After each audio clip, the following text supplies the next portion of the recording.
जय हिंद दोस्तों, MS world में आप सभी का स्वागत है। आज हम लोग इस वीडियो में जानेंगे कि मगध साम्राज्य कैसा था और साथ ही ये भी जानेंगे कि अखंड भारत का निर्माण कैसे और किसने किया। तो चलिए वीडियो को ज़्यादा देर न करते हुए शुरू करते हैं और ये जानते हैं कि मगध साम्राज्य कैसा था।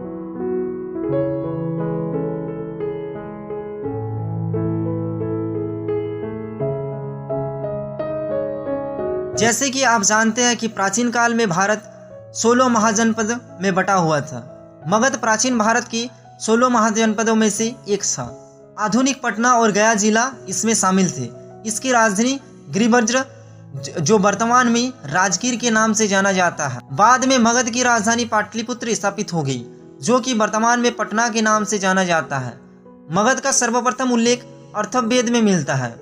गौतम बुद्ध के पूर्व वीर्यदत्त वंश के वीर्यदत्त तथा जरासंध यहाँ के प्रतिष्ठित राजा हुआ करता था। अभी मगध नाम से बिहार की एक प्रमंडल है, मगध प्रमंडल।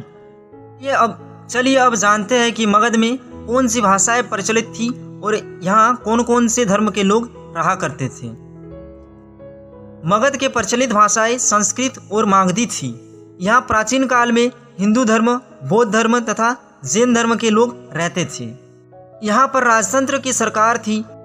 चलिए अब मगध महाजनपद की सीमा के बारे में बात करते हैं। मगध महाजनपद की सीमा में उत्तर में गंगा से दक्षिण में विंध्य पर्वत तक, पूर्व में चंपा से पश्चिम में सोन नदी तक विस्तृत थी।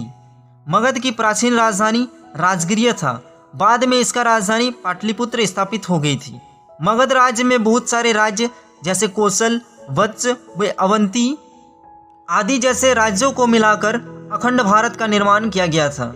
महाराजा वीर्यदत्त ने मगध साम्राज्य की स्थापना की थी, लेकिन बिंबिसार को मगध साम्राज्य का वास्तविक राजा माना जाता है। बिंबिसार ने मगध में हर्यक वंश की स्थापना 544 ईसा पूर्व में किया था और इसके साथ ही राजनीतिक शक्ति के रूप में बिहार का सर्वप्रथम उदय हुआ। बिंबिसार ने राजगीर को अपना राजधानी स्थापित किया। बिंबिसार एक कूटनीतिज्ञ और दूरदर्शी शासक था। उन्होंने वैवाहिक संबंधों की नीति को अपनाकर अपना साम्राज्य का विस्तार किया। बिंबिसार महात्मा बुद्ध के मित्र और संरक्षक थे। वे बुद्ध के अनुयायी थे। बिंबिसार ने लगभग 52 वर्षों तक राज किया।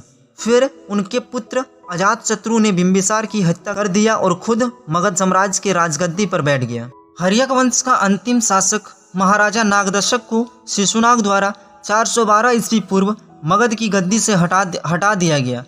फिर वे शिशुनाग वंश की स्थापना 412 ईस्वी पूर्व में किया। शिशुनाग वंश के अंतिम शासक महाराजा महानंदी के बाद उसके नाजायज बेटे महापद नंद वंश की स्थापना की। पुराणों में महापद नंद को उग्रसेन कहा गया है। यह नाई जाति का था। नंद वंश के समय मगध राजनीतिक दृष्टि से अत्यंत समृद्धिशाली राज्य बन चुका था।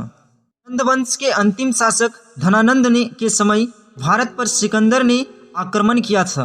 सिकंदर के भारत से लौट जाने के बाद मगध में अशांति फैली हुई थी।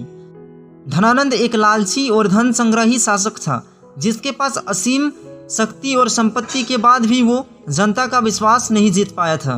धनानंद के राज्यसभा में धनानंद ने चाणक्य को एक बार अपमानित किया था। चाणक्य ने अपनी कूटनीति से धनानंद को पराजित किया और मगध के राजगद्दी पर चंद्रगुप्त मौर्य को बैठाया, जिसके तहत मौर्य वंश की स्थापना हुई और एक अखंड भारत का निर्माण हुआ। तो चलिए दोस्तों, वीडियो यही समाप्त करते हैं। वीडियो में दिए गए जानकारी आपको कैसा लगा कमेंट बॉक्स में ज़रूर बताएं और अगर आप चैनल में नए हैं तो चैनल को सब्सक्राइब करके बेल आइकन दबा लें, ताकि इसी तरह के नॉलेजेबल वीडियो का नोटिफिकेशन सबसे पहले आपको मिल सके। Thanks for watching.